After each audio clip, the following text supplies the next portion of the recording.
Kamusta mga kamarites? Ito na naman tayo, punta na naman tayo sa ating market kay weekend na naman. Nya karon guys, kay wala may nay plastic karon ang mga grocery kay magdalamig bag. May na lang kay gipahinumduman ako ni amo ba. So, nanami diri sa sulod guys. Habang nag-ikot-ikot kami dito sa loob, yan, namimili kami ng mga kung ano-ano naman ang aming mga provision every week. Every week yan guys ang among provision.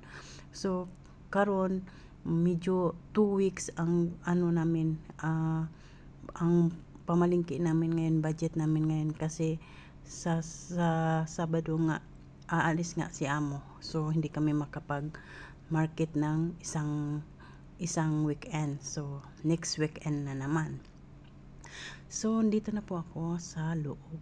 Tulak-tulak na lang ang aking mga kariton. Ayan, ang panglagyan ng mga kung ano-ano. So, guys, dito at nakapili ako ng hits lang ako, guys. Namimili ako ng mga secret, ayan, mga personal needs, guys. So, mga ganyan lang ang binili ko ay hinits ko, guys. So, hindi naman na pag mga small amount lang naman guys, hindi naman yan pabayaran ni amo.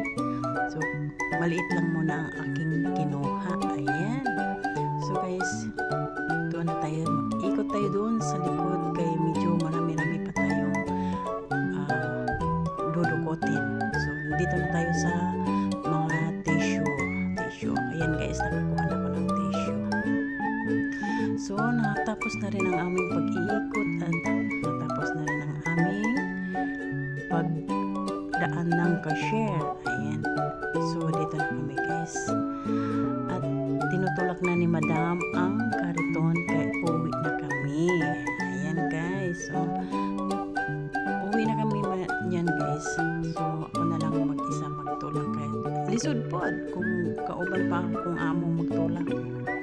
Ayan guys, so yan na, pinto na yan guys, papunta na yan grahe sa parking lot, sa mga sasakyan, punta na ako ng sasakyan. So, muntik na akong nabalintong kakablog. Sana all, basta sana all na lang guys. Ayan, yan ang aming provision.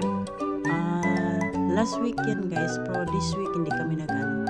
So, yun na nga guys. So, habang nag-iikot kami sa loob ng grocery at isang babae nagtanong sa aking amo kung asawa ba daw ako ng amo ko. So, yung amo ko naman ngumiti lang at sinabi sa akin kung asawa ba daw niya ako. So, sabi ko, boss ko siya. Yan. Ayan po ang aming sasakyan. So, nilagay ko na lahat ang aming mga kargamento sa likod ng aming sasakyan. So, sa madaling salita, natapos na rin yan at nag-stay na kami. Nag-upo na ako sa loob. Yan guys, medyo full pack yan guys. So, grabe kamahal ang bilihin guys. Buti na lang ang amo ko guys, hindi mareklamo sa mga provision, sa mga expenses. Kasi nga, upward naman. Okay?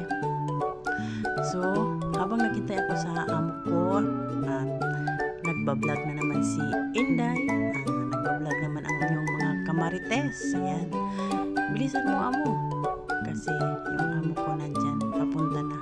Dinaanan lang niya yung pagkain niya guys, yung binili niya para pang lunch. Actually, pag nag-provision kami, weekend, bibili siya ng para pang lunch nila ng dalawa nila ni mother. So, but si mother naman, kumain na yun. Ayan, buksan na natin ang ating car ice. Sana all my car ice. Ayan. So, dito na, hanggang dito na lang guys. Bye-bye na tayo. Upo muna ako sa aking sasakyan. Oops, nandiyan na si amo, papunta na. So, actually guys,